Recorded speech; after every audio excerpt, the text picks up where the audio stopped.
कैसे हो आप सब। तो आज हम लोग पढ़ने वाले हैं भाई एकदम मजे तरीके से विथ लॉट ऑफ फन। ठीक है, तो स्टडी होम चैनल में आपका स्वागत है। तो आज हम लोग पढ़ने वाले हैं क्लास 6 हिस्ट्री की चैप्टर 1, वो है the earth in the solar system. तो हम लोग थोड़ा मोड़ा अर्थ हमारा पृथ्वी के बारे में पढ़ेंगे। और पृथ्वी कहाँ पर होती है? सोलार सिस्टम के अंदर होती है। अभी सोलार सिस्टम क्या है दीदी, ऐसा पूछोगे तो चलो भाई पढ़ लेते हैं, तभी तो पता चलेगी।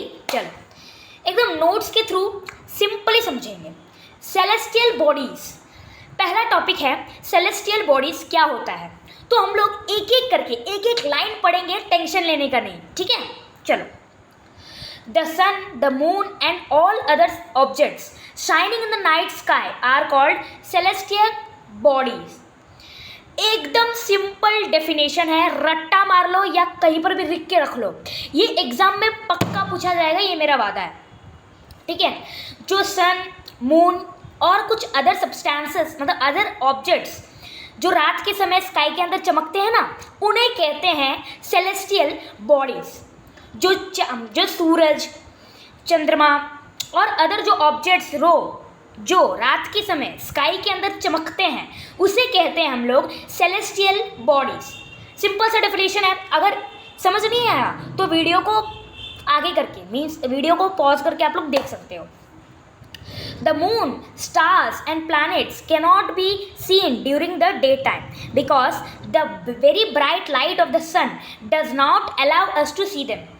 तो इधर में कह रहा है कि जो मून होती है, स्टार्स होती है, जो प्लैनेट्स होती हैं, उन सबको हम लोग दिन के समय देख नहीं सकते, क्योंकि सूरज दादा है तो कहाँ दिखेगा। सूरज तो बहुत तेज़ चमकता है, इससे कौन कौन वादा करोगे भाई, एकदम कमेंट कर देना, ठीक है। बहुत तेज़ चमकता है, ठीक है। अगर बहुत तेज़ चमक रहा है सूरज बहुत तेज चमक रहा है, तो ये सब कहाँ दिखेंगे? दिन के समय, रात के समय दिखते हैं। बहुत बढ़िया। नेक्स्ट टॉपिक है स्टार्स मतलब क्या? ट्विंकल ट्विंकल लिटिल स्टार, वो वाला स्टार, ठीक है।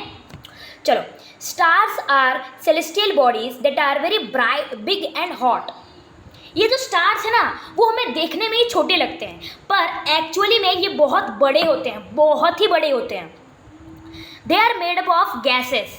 ये किससे बनी होती है? गैसेस से बनी होती है।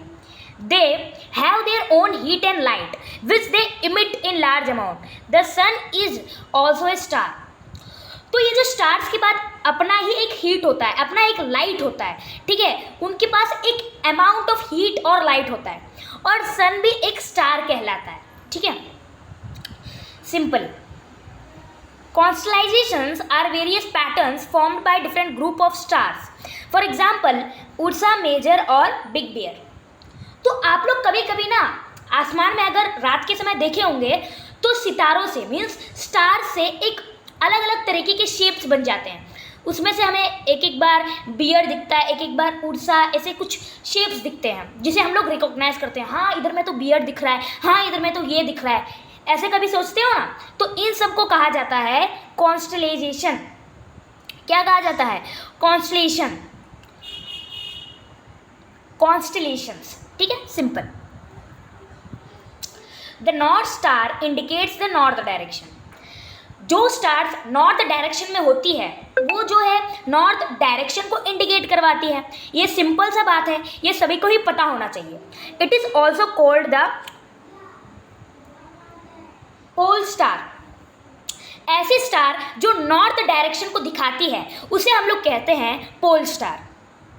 It always remains in the same position in the sky. ये जो पोल स्टार्स होते हैं ना, वो एक ही डायरेक्शन में रहते हैं, वो कभी भी चेंज नहीं होते। We can locate the pole star with the help of सप्तऋषि। तो हम लोग पोल स्टार को कैसे रिकॉग्नाइज कर सकते हैं? सप्तऋषि मीन्स सप्तऋषि एक तरीके का कॉन्स्टलेशंस बन जाता है।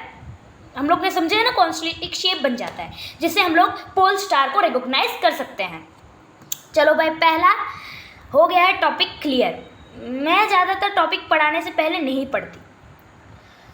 द सोलर सिस्टम अभी हम लोग ने सेलेस्टियल बॉडीज़ के बारे में पढ़ लिए, अभी हम लोग पढ़ेंगे हमारा सोलार सिस्टम क्या होता है।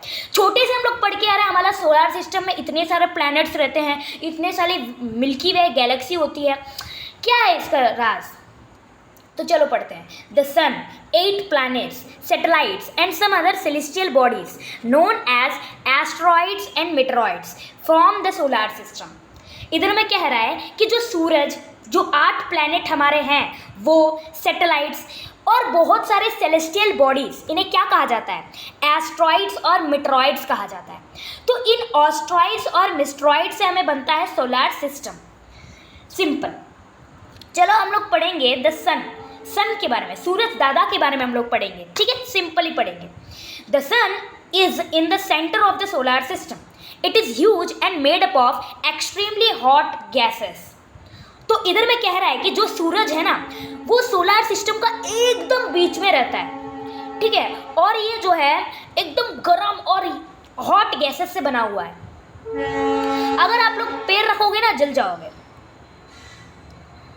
तो एक मिनट, हम लोग सन जो है सोलार सिस्टम का एकदम सेंटर में रहता है, इसके बारे में समझ लिया, और ये एकदम बड़ा होता है। It provides the pulling force that binds the solar system. और सूरज जो है ना, वो एक फोर्स देता है, हमें एक फोर्स देता है, जिसके कारण सोलार सिस्टम एकदम मेंटेन रहता है। It is ultimate source of heat and light for the solar energy, sorry solar system.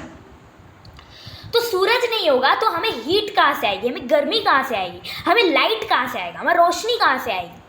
तो सन जो है, हमारा सूरज जो है, वो सबसे अल्टीमेट सोर्स है, ठीक है, समझ लिया।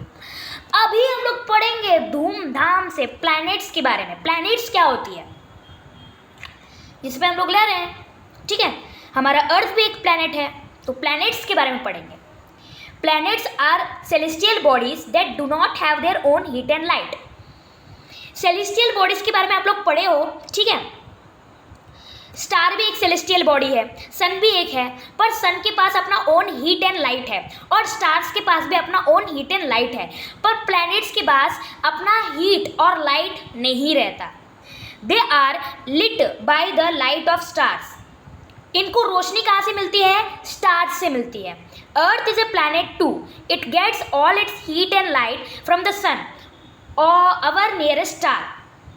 तो अर्थ भी इसका पार्ट है, ठीक है। अर्थ भी ऐसे ही प्लैनेट है जिसको रोशनी और लाइट जो है सन से मिलती है, ठीक है, और सन से मिलती है या उसके पास में जो स्टार्स रहते हैं उससे मिलती है। पढ़ लिए तो ये नाम जरूर। There are 8 planets in our solar system. तो हमारे पूरे सोलार सिस्टम में 8 प्लैनेट्स है। पहले तो 9 थे, प्लूटो को मिलाकर, पर अभी प्लूटो नहीं है। Mercury, Venus, Earth, Mars, Jupiter, Saturn, Uranus, Neptune, ठीक है। ये सब 8 प्लैनेट्स के नाम हैं जिसे आपको एकदम अच्छे तरीके से पढ़ना है। चलो हम लोग पढ़ते हैं अभी अर्थ। द अर्थ, हमारी पृथ्वी के बारे में पढ़ेंगे। It is the 5th largest planet by size and is slightly planted at the poles. जो हमारी अर्थ है, हमारी जो पृथ्वी है ना, वो 5th लार्जेस्ट प्लैनेट है उसके साइज के अकॉर्डिंग। और हम लोग सोचते हैं कि अर्थ गोल है, हमारे पास तो सर्कल का ऑप्शन है, हम लोग सोचते हैं कि अर्थ गोल है। नहीं, अर्थ गोल नहीं है, गोल तो उसका साइड्स है, पर अर्थ जो है ऐसी बेंड है। तो it is shaped is described as geoid which means an earth like shape. तो अर्थ की शेप कैसी है, जियोराइड शेप है। हम लोग सर्कल शेप कहते हैं, नहीं, अर्थ का शेप कैसा है, जियोरॉइड है, ठीक है। चलो सिंपली बात कर लिए हम लोग।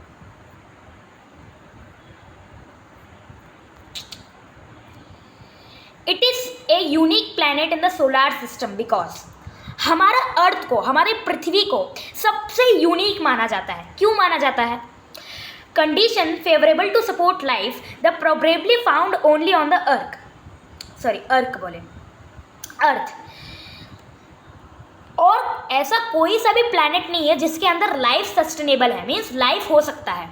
सिर्फ और सिर्फ अर्थ ही ऐसा एक प्लैनेट है जिसके अंदर फेवरेबल कंडीशन है जो हमारे लाइफ को सपोर्ट करता है। It is neither too hot not too cold. Earth ज़्यादा हॉट है या ज़्यादा कोल्ड है, इससे परेशानी नहीं है। अर्थ का टेम्परेचर जो है एकदम मीडियम रहता है। It has water and air which are very essential for our survival. हमारे पृथ्वी के पास वाटर है, एयर है, जो हमारे सर्वाइवल के लिए बहुत इंपॉर्टेंट है। सही बात है ना। The air has life supporting gases like oxygen. और पृथ्वी के अंदर एयर भी है जिसके अंदर ऑक्सीजन है। भाई ऑक्सीजन नहीं है तो हम लोग कैसे जी सकते हैं, बताओ तो जरा। सही बात है ना। चलो, from the outer space the earth appears blue because it's 2/3 surface is covered by water. It is therefore called a blue planet. अगर हम लोग अर्थ को अगर ऊपर से देखें, मतलब सोलार सिस्टम में जाके देखें, तो ज़्यादातर पार्ट उसकी ब्लू लगेगी, ब्लू लगेगी, क्योंकि उसका 2/3 सरफेस जो है वाटर से भरा हुआ है, इसलिए उसे ब्लू प्लैनेट भी कहा जाता है। ठीक है, ये थी हमारी अर्थ के बारे में। अभी हम लोग पढ़ेंगे सैटेलाइट्स के बारे में। सैटेलाइट्स क्या होती है, उधर में उनका काम क्या है, ये सब पढ़ेंगे। It is a celestial body that moves around the planets in the same way as the planets move around the sun. जो सैटेलाइट्स है ना, वो एक सेलेस्टियल बॉडीज़ है जो प्लैनेट के आसपास एक ही डायरेक्शन में घूमते रहते हैं। जैसे प्लैनेट्स सन के सोच लो, सन है, सन के आसपास प्लैनेट्स घूमते रहते हैं। प्लैनेट्स के आसपास क्या घूमते रहते हैं, सैटेलाइट्स घूमते रहते हैं। ठीक है। A human made satellites is an artificial body. तो अभी सोचोगे सैटेलाइट है तो ह्यूमन मेड नहीं, सैटेलाइट जो है नेचुरल भी हो सकते हैं। और जो ह्यूमन मेड सैटेलाइट्स है ना, उसे हम लोग कहते हैं artificial body. It is designed by scientist to gather information about the universe और for communication.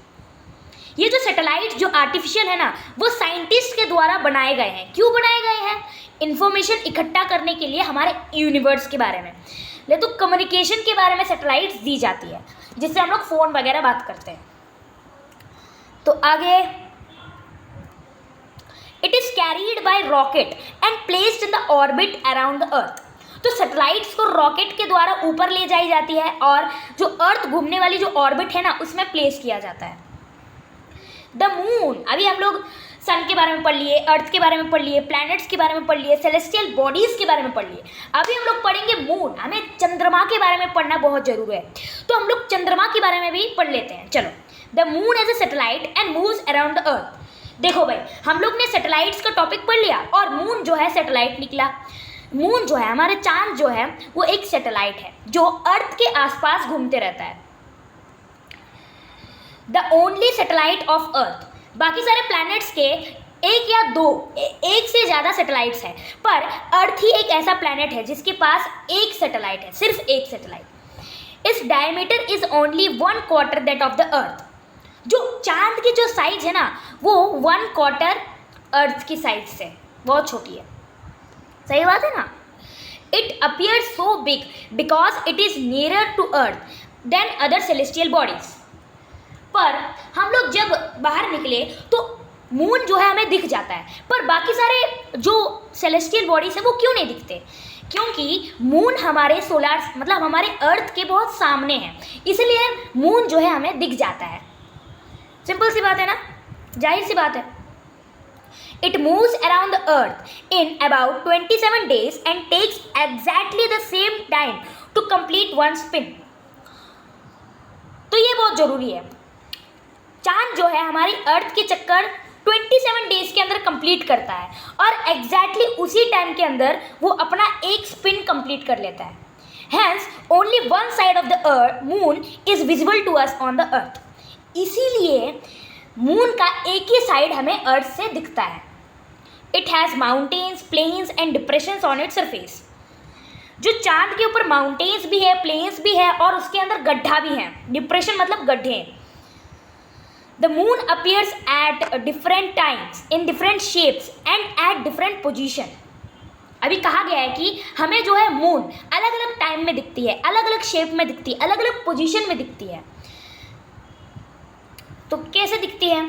The full moon can be seen only once in about a months time. जो full moon होती है वो बस मंथ की एक time में दिखती है।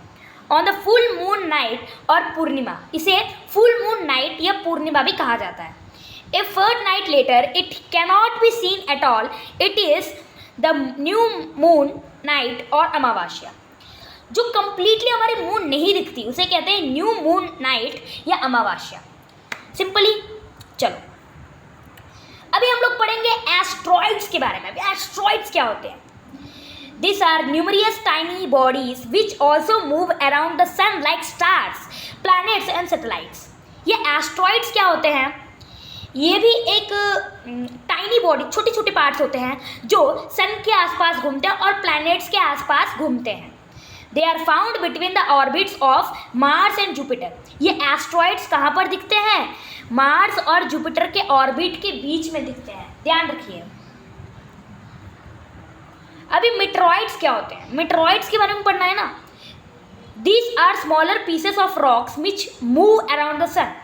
ये जो है छोटे छोटे पीसेस ऑफ रॉक्स होते हैं जो सन के आसपास घूमते हैं। एस्ट्रॉइड्स मार्स एंड जुपिटर के बीच में घूमते हैं, याद रखिए। Sometimes they come near the earth and tend to drop upon it. कभी कभार मेट्रॉइड जो होते हैं अर्थ के सामने आ जाते हैं और गिरने के लायक हो जाते हैं, ठीक है। थोड़ी लंबी चैप्टर है ये। During this process, due to friction with the air, they get heated up and burn, causing a flash of light। इस प्रोसेस के दौरान पत्थरों के बीच फ्रिक्शन हो जाती है और आग लगनी शुरू हो जाती है और एक प्रकाश जो है दिखना लगता है हमें। Sometimes a meteor without being completely burned falls on the earth and creates a hollow। कभी कभार ये मेट्रॉइड जो अर्थ के ऊपर गिर जाते हैं और एक गड्ढा बना देते हैं, एक हॉलो बना देते हैं। तो अभी हम लोग पढ़ेंगे गैलेक्सी के बारे में। गैलेक्सी जो है हमारे लास्ट टॉपिक है भाई, मज़ेदार पढ़ेंगे, धूमधाम पढ़ेंगे।